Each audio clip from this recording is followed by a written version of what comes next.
जय श्री राम। मन के हारे हार है, मन के जीते जीत। यह आपने अक्सर कहीं पढ़ा होगा या सुना भी होगा। बड़े बुजुर्गों से ये भी आपने कभी सुना होगा कि तू सोच लेना अपने चंद्रमा को, समझ लेना अपने चंद्रमा को। और ये भी कहीं आपने सुना होगा, पढ़ा होगा कि सुख भोगने के लिए, सुविधाओं का उपभोग करने के लिए अच्छी आर्थिक स्थिति की नहीं, अच्छी मानसिक स्थिति की ज़रूरत होती है। जय श्री राम मित्रों, मैं योगेश शर्मा शुभ लाभ ज्योतिष से आपका स्वागत करता हूँ। आज हम बात करेंगे ज्योतिष में सूर्य के बाद जिसका दूसरा स्थान होता है चंद्रमा। मित्रों, ज्योतिष में चंद्रमा को बीज की संज्ञा दी गई है। एक बीज सब जब अच्छा होता है, पहले तो मैं ये बता दूं कि और जैसे यूट्यूब वाले बहुत जल्दी बोलते हैं, वैसे मुझसे नहीं बोला जाएगा। ये ज्योतिष का विषय है, तो बहुत ही शांतिपूर्वक अगर आप सुन सकें, क्योंकि आपकी समस्याओं का समाधान भी कहीं ना कहीं इसके अंदर छुपा हुआ है, तो आप गंभीरता से अगर सुन सकें तो ही इसे देख पाएंगे, वरना तो संभव नहीं हो पाएगा। तो स्वाभाविक रूप से मैं जैसा बोल सकता हूँ वैसा ही बोलूँगा। मित्रों, एक बीज ही जब खराब हो तो चाहे उसे कितनी उपजाऊ भूमि मिल जाए, कितने अच्छा पानी, धूप, खाद मिल जाए, फिर भी वो पनप नहीं सकता। तो ज्योतिष में इस चंद्रमा को बीज की संज्ञा दी गई है। जिसका चंद्रमा पीड़ित होता है उसका मन पीड़ित होता है, और जिसका मन पीड़ित होता है उसका जीवन ही मान लो खराब सा ही रहता है। वो सारी सुख सुविधाएं होने के बाद भी उन सुख सुविधाओं का उपभोग नहीं कर पाता है।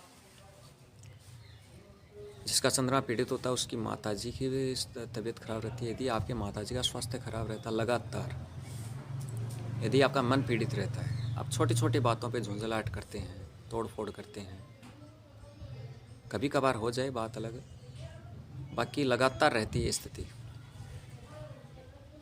तो आपका चंद्रमा पीड़ित है। अब अच्छी मानसिक स्थिति कैसे हो या चंद्रमा की स्थिति कैसे अच्छी हो? दोस्तों, कुंडली में जन्म के समय जो चंद्रमा स्थित हो गया उसे हम बदल नहीं सकते, लेकिन अपने प्रयासों से, उपायों से उसका असर कुछ कम किया जा सकता है।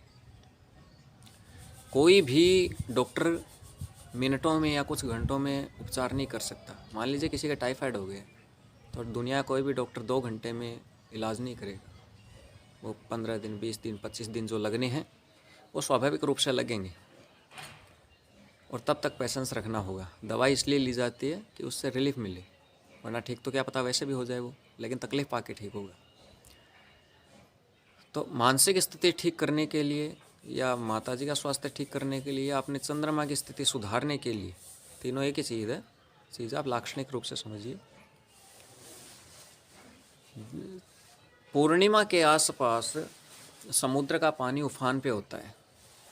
चंद्रमा जब अपनी पूर्ण कलाओं पे होता है तो चंद्रमा का प्रभाव समुद्र पे होता है, और समुद्र का पानी उफान पे होता है, उसे कहते हैं ज्वार उठना। और अमावस्या को भाटा रहता है, मतलब पानी नीचा रहता है, पूर्णिमा को उफान पे रहता है। तो जिस प्रकार समुद्र का पानी उफान पे होता है, उसी प्रकार मन की भावनाएं भी पूर्णिमा, आप नोटिस कीजिएगा, पूर्णिमा के आसपास मन की भावनाएं उफान पर रहती हैं, प्रबल रहती हैं। जिसका चंद्रमा अच्छा है, कुंडली में पॉजिटिव स्थिति है चंद्रमा की, उस व्यक्ति की अच्छी भावनाएं, मतलब पॉजिटिव विचार हैं, वो पूर्णिमा के आसपास प्रबलता से रहेंगे। और जिसका नेगेटिव है, पीड़ित है, वो उसके जो मानसिक स्थिति है वो पूर्णिमा के आसपास बहुत नेगेटिव रहेगी, मतलब नेगेटिव विचार जोर खाते रहेंगे उस समय। अब इसका उपाय कैसे किया जा सकता है कि समुद्र में ही एक शंख होता है, एक मोती होता है, जो प्राकृतिक रूप से समुद्र में से निकलते हैं। तो अगर आपकी स्थिति, मानसिक स्थिति वास्तव में ख़राब है, पीड़ित है, आप सारी लग्जरी लाइफ सब कुछ होने के बावजूद भी, देखिए लग्जरी लाइफ है और सुख सुविधाएं हैं, वो अलग अलग ग्रहों से या आपके प्रारब्ध से आपको मिलना है, लेकिन वो होने के बाद भी या नहीं होने के बाद भी आप सुखी महसूस नहीं कर रहे हैं, आनंदित महसूस नहीं कर रहे हैं, मनड़ो लाग्यो मेरो राम फकीरी में, आनंद तो फकीरी में भी आता है। व्यक्ति आनंदित जब कुछ नहीं होता तब भी सुखी रह सकता है। सुख सुविधाओं का सुख से कहीं कोई तालमेल नहीं है। मतलब जो भी भौतिक सुविधाएं हैं उनका सुख से कहीं दूर दूर तक कोई तालमेल नहीं। वो एक साधन है ज़िंदगी गुजारने की, ज़िंदगी जीने के। तो आपको समुद्र से मोती निकलता है, वो मोती आप या तो चांदी का चांद बनवा लीजिए, है ना, तिरछा चांदी के आकार में चांदी का, और उसमें फिट करवा के सुनार से, और वो आप पहन सकते हैं गले में, अच्छा रहेगा आपके लिए। या फिर इस कनिष्ठिका उंगली में, बुध की उंगली है, चंद्र पर्वत के सामने आती है, यहाँ पहन सकते हैं। मोती अंगूठी में, या फिर इस उंगली में पहन सकते हैं, बृहस्पति की मित्र ग्रह की उंगली है, इसमें भी आप पहन सकते हैं, या बेटर रहेगा इसमें पहन लें। एक तो ये हो गया मोती का उपाय। दूसरा, शंख आता है, समुद्र से निकलता है, उसके छल्ले आते हैं, गोल क्या कहते हैं उसको, उसमें छेद रहता है, गोल गोल भी रहता है, शंख का बना हुआ, वो आप बाजुएं बांध सकते हैं। और सफ़ेद धागे में छल्ले आते हैं, वो भी आप सफ़ेद धागे में गले में पहन सकते हैं। सोमवार के दिन पहनिए, या किसी भी दिन चंद्रमा की हो रहा हो उसमें आप पहन सकते हैं। भगवान शंकर की आप आराधना कर सकते हैं।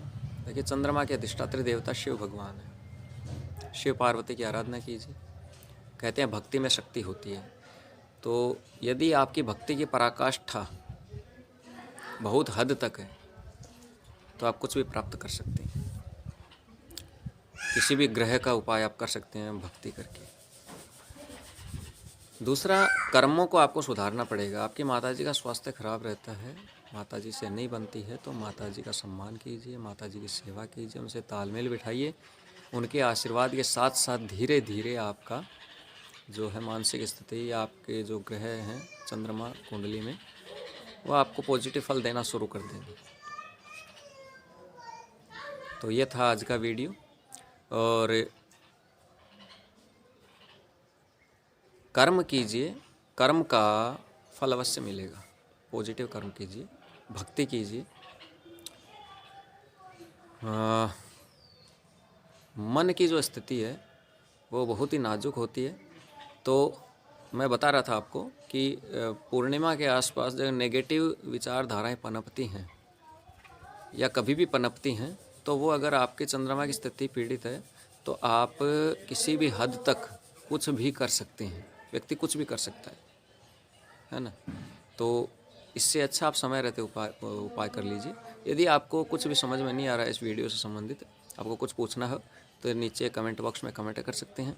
यदि आपको ये वीडियो अच्छा लगा हो और भविष्य में आप ज्योतिषीय उपाय और घर बैठे जानना चाहते हैं बेहतर से बेहतर, तो लगातार मेरे वीडियो देखने के लिए आपको सब्सक्राइब करना है। आप अच्छा लगे तो ज़रूर कीजिएगा, और बेल आइकन है उसको भी प्रेस कर दीजिएगा, जिससे आपको लगातार वीडियो मिलते रहेंगे। जब भी मैं बनाऊंगा आपको नोटिफिकेशन मिलता रहेगा। धन्यवाद।